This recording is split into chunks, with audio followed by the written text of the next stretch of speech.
1745, Paris. Le savant allemand Gottfried Celius est en ville. Il doit rencontrer un certain Le Breton, éditeur, pour lui présenter un projet, la traduction en français de la Cyclopédia, un dictionnaire universel en langue anglaise. Le mot encyclopédie vient du grec et signifie « ensemble des savoirs pour une éducation complète ». À la différence d'un dictionnaire qui définit les mots d'une langue, une encyclopédie explique les choses de façon universelle.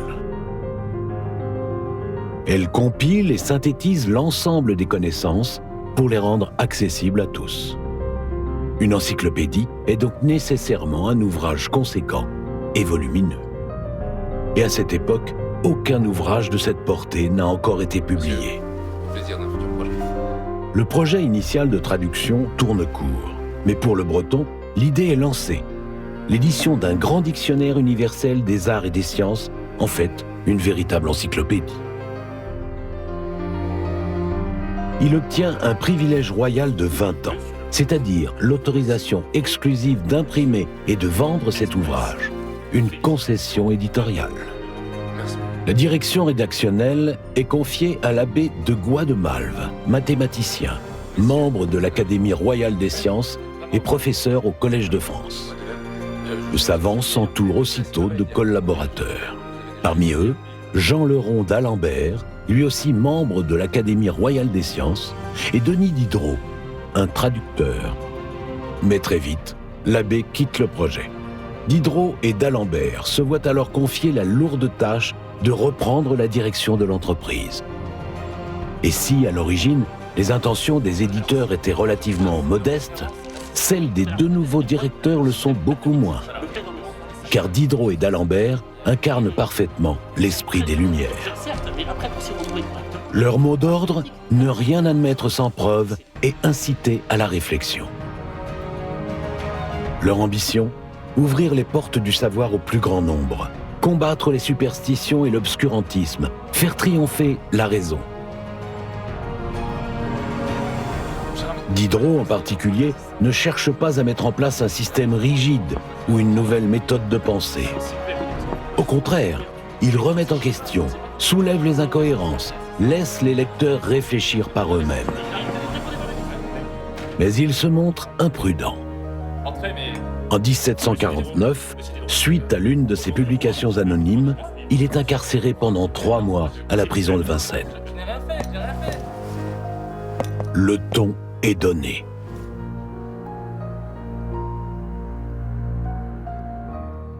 « 1751. 5 ans après le lancement du projet encyclopédique, le premier volume sort des ateliers de Le Breton. En préface, un texte de d'Alembert expose les ambitions des auteurs. Un véritable manifeste des Lumières. L'année suivante, la parution du second volume semble se passer sans accroc, jusqu'à ce que l'un des contributeurs de l'encyclopédie, un abbé, publie une thèse. Y figurent notamment des explications rationnelles aux guérisons miraculeuses de Jésus-Christ. C'est un scandale, un blasphème.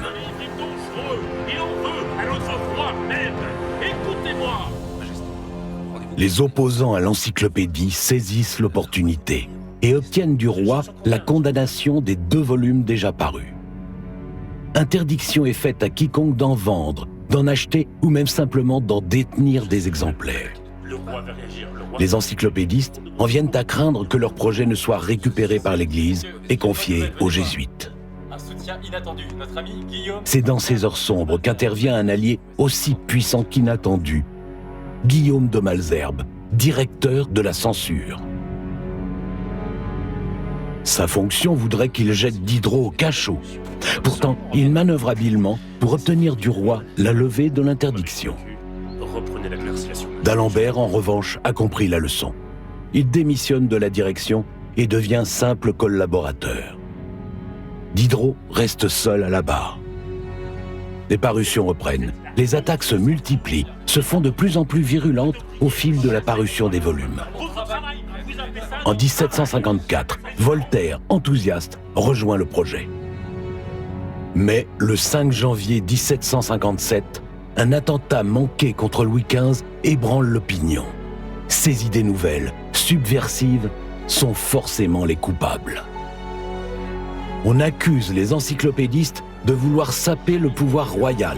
Malesherbes lui-même est menacé. D'Alembert abandonne définitivement le projet. Voltaire appelle tous les collaborateurs à la prudence. Mais Diderot, entouré d'une poignée d'irréductibles, tient bon. Un décret royal révoque le privilège et déclare illégale toute réimpression des 7 premiers volumes. Les manuscrits de Diderot sont saisis, mais pas ceux cachés chez Malesherbes en personne. Le responsable de la censure royale, prenant des risques énormes, parvient à apaiser les esprits. Il obtient du roi la permission de continuer la publication, mais uniquement des volumes d'illustrations et de gravures.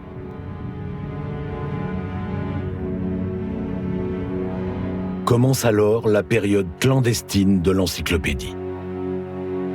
Avec la complicité passive de la police, les volumes de textes restants sont rédigés et imprimés en secret dans les ateliers de Le Breton. Pour Diderot, cette période est très difficile. Pendant des années, endurant menaces et insultes, il se tue à la tâche en silence.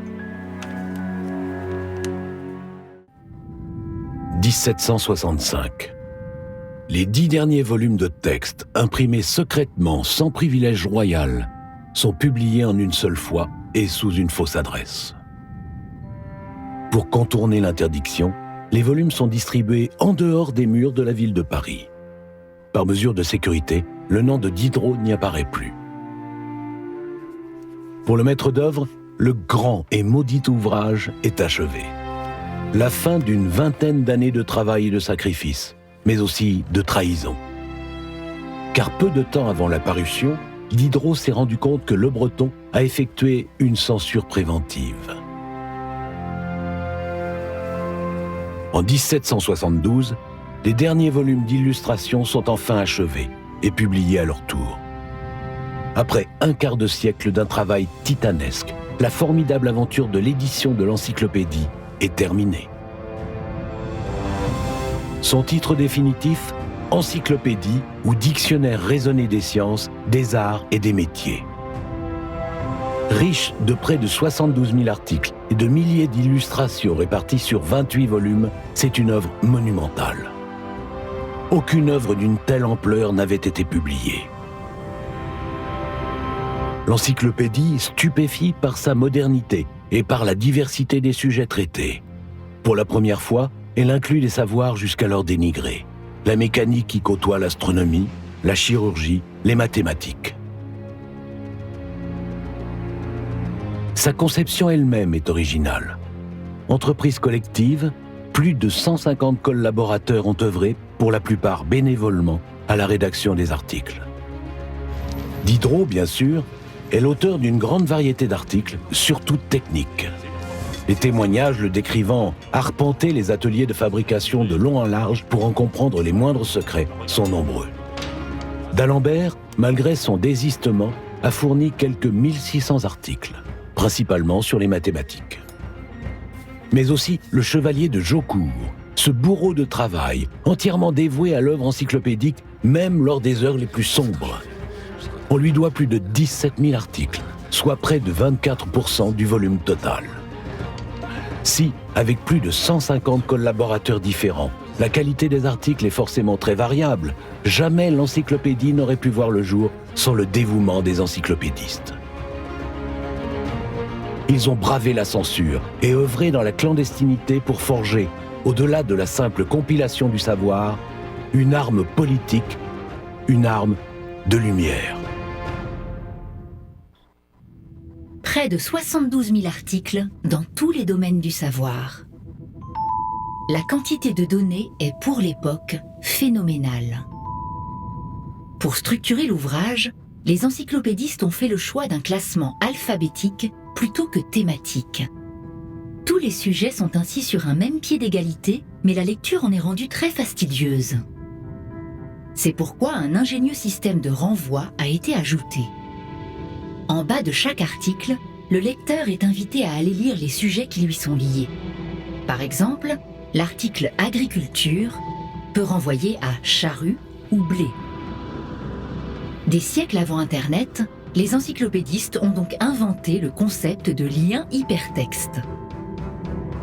En plus de l'aide à la consultation, ce système permet aux auteurs de contourner la censure.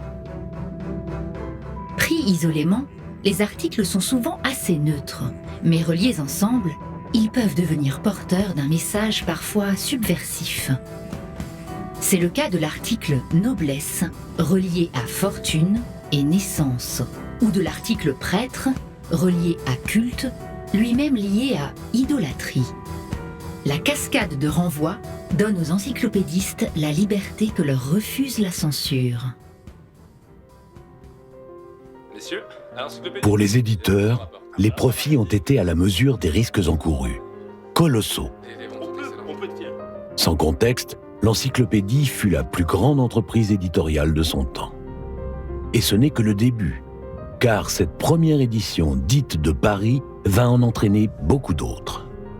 Entre compléments, rééditions, réorganisation et traduction, cette descendance sera très prolifique et très lucrative. À la Révolution française, on estime que plus de 25 000 exemplaires des différentes versions sont en circulation en Europe occidentale. Aujourd'hui, bien qu'âgée de 250 ans, l'encyclopédie apparaît toujours moderne. Son système de renvoi nous permet de naviguer entre les articles comme sur Internet, au gré de notre réflexion et de nos envies. Ce système, imaginé par Diderot, a trouvé son prolongement en 2008 lors de la mise en ligne en libre accès d'une version numérique de l'encyclopédie. Les renvois sont devenus de véritables liens hypertextes.